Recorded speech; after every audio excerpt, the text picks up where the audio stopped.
This is the Horse Radio Network. This is episode 234 of Horse Tip Daily, a different horse tip, a different equine topic, a different equestrian expert every day. Horse Tip Daily brings the world of equine knowledge to you one day at a time. Today's tip is sponsored by FeedXL. Is your horse's diet balanced? Find out with FeedXL at feedxl.com. Enjoy today's tip.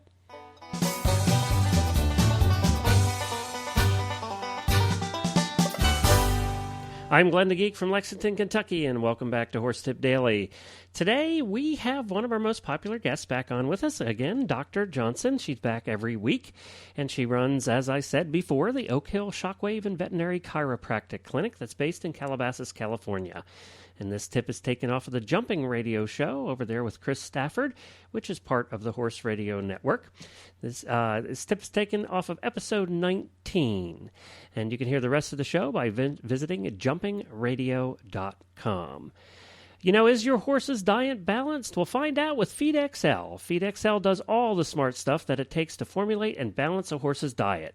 It takes all the science and math that a doctor of equine nutrition learns and makes it super easy and fun for you to use. Just plug in a few simple details to see if your horse is having the nutritional requirements he needs met. FeedXL is like having your own personal equine nutritionist stuffed into your back pocket. And FeedXL is so good that it's used by leading equine nutritionists to formulate balanced diets for their clients. Using the details about your horse and what you feed him, FeedXL will do some serious math to calculate if your horse's nutritional requirements are being met. See the results of this math displayed in numerous ways, including an easy-to-read graph that highlights excesses and deficiencies in his diet. For more information or to use FeedXL, go to feedxl.com. That's feedxl.com. And now on to Dr. Johnson and Chris Stafford. Well, hi, Jenny. Welcome back to the show. Hi, Chris. How are you today? I'm doing great, thank you. I know we missed a segment last week because we had that special episode, but I know you've got lots more in store for us. So where are we resuming now? We got as far as the Hindlimb, hadn't we, the last time?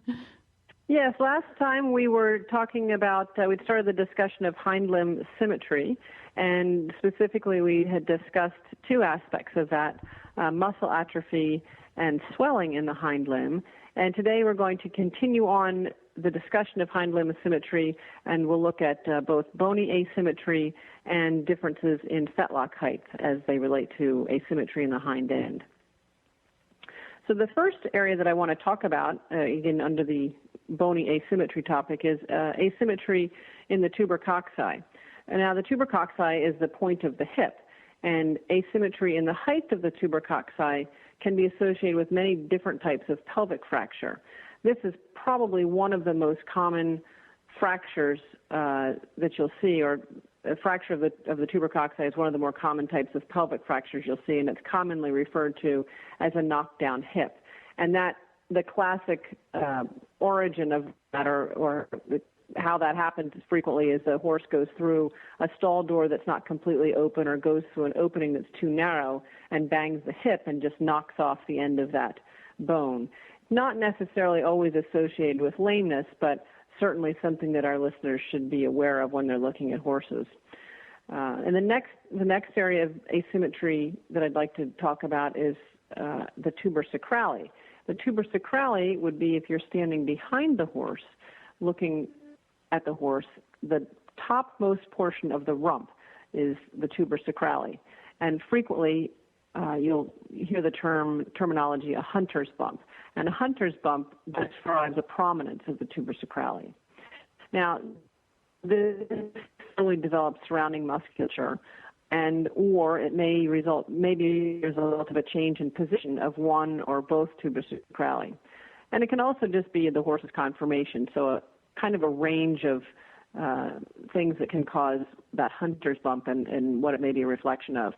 One thing I do want to sort of backtrack a little bit and remind our listeners of is that when we're looking at asymmetry in the hind limb, just as in the front limb, it's difficult sometimes to evaluate whether the asymmetry is a reflection of muscle atrophy or a damage to the muscle as opposed to asymmetry in the bony structure itself. So I would caution our listeners when they're evaluating asymmetries to be very careful in trying to discern whether the asymmetry is a reflection of muscle atrophy or whether it's actually a bony asymmetry.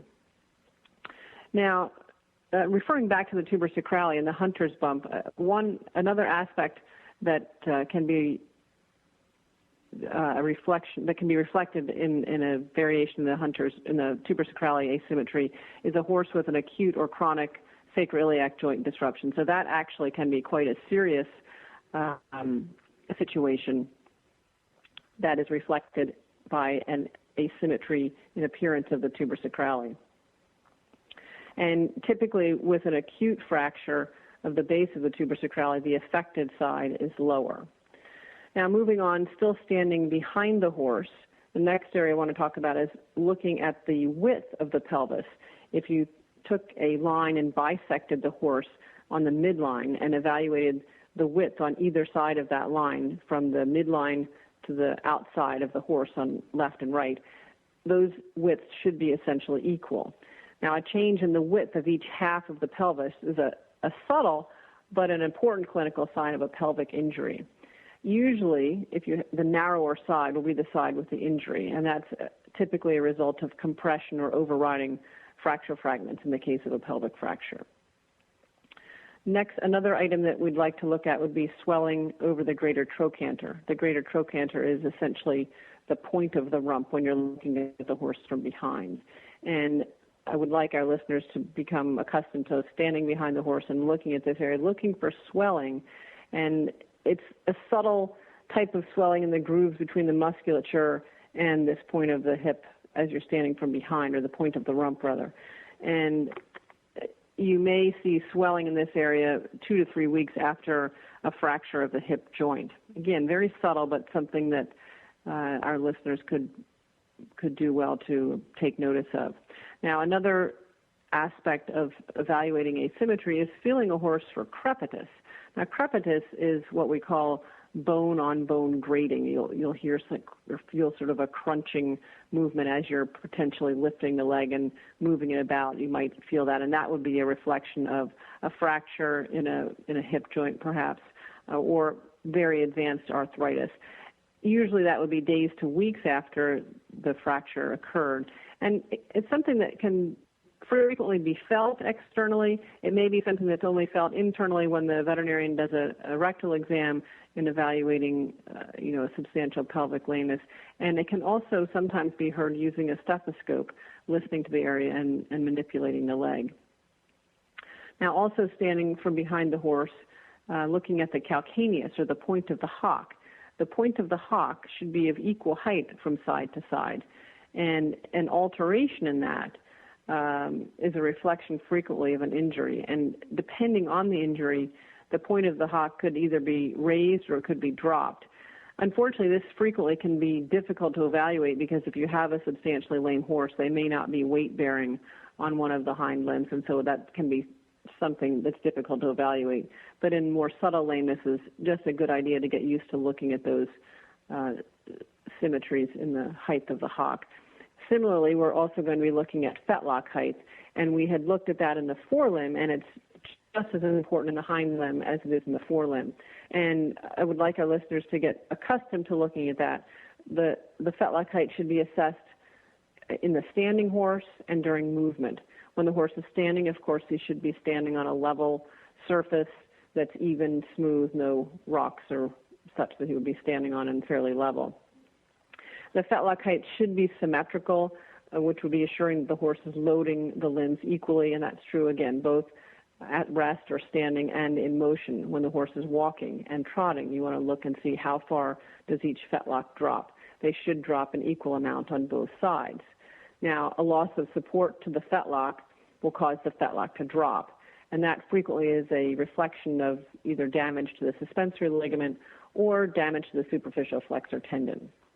And so those are the areas I really wanted to talk about today regarding hind limb symmetry, those areas of bony asymmetry as well as fetlock height that can give our listeners an opportunity and an option to learn how to evaluate those sites and just get accustomed to looking at them and get a sense of how they can reflect lameness in the horse. Great. Thank you, Jenny. Do we know what's in store next week? Yes, next week we're going to be talking about posture in the forelimb. Terrific. Well, we'll look forward to that. Thanks again for joining us. We always appreciate your comments. So actually, before you go, I know we had a listener, one or two listeners actually wrote in, Jenny, and really appreciating these segments, but did ask if you could recommend any books to help them visualize this graphically, the descriptions that you've made, especially with the symmetry and asymmetry of the limbs. Do you have any recommendations? Well, I'd say one of the best books that I can recommend is a veterinary text, but I think it would be appropriate for most horse owners and lay people to look at. A lot of the material may be more technical than they're interested in, but it's a tremendous reference book, and that is Diagnosis and Management of Lameness in the Horse by Mike Ross and Sue Dyson. It's perhaps become one of the reference standards these days in veterinary evaluation of lameness in the horse, and I can't recommend that book strongly enough. It's filled with wonderful information, all the way from the most basic through very detailed evaluation. It also comes with a CD that is nice because it shows specific gaits and gait abnormalities and how they correlate with specific lamenesses. Oh, very good. That sounds great. And I have to say that I have quite a bookshelf myself too, as you know, Jenny, and I'm going to take a look through there and see if I can find any other titles that would complement this too, because it's so much information, and some people are more visual than others, trying to picture what that actually looks like. And yes, I agree. Okay. Well, terrific. Well, thank you so much, Jenny. We'll look forward to catching up with you next week. Thank you, Chris. I look forward to it as well. Thank you to Chris and to Dr. Johnson for providing those tips every week. And, of course, you can find this particular tip on episode 19 of the Jumping Radio Show, and you can hear the rest of the show there. It was an interesting one this week at jumpingradio.com. Well, to drop me an email, you do so by emailing Glenn with 2 N's at horseradionetwork.com.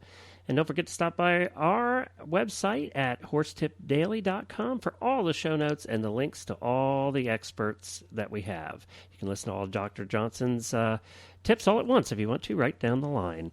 And don't forget to check out all the other great shows on the network at horseradionetwork.com. Well, I'll be back again tomorrow with another new expert and a different horse tip. Until then, stay safe, everyone.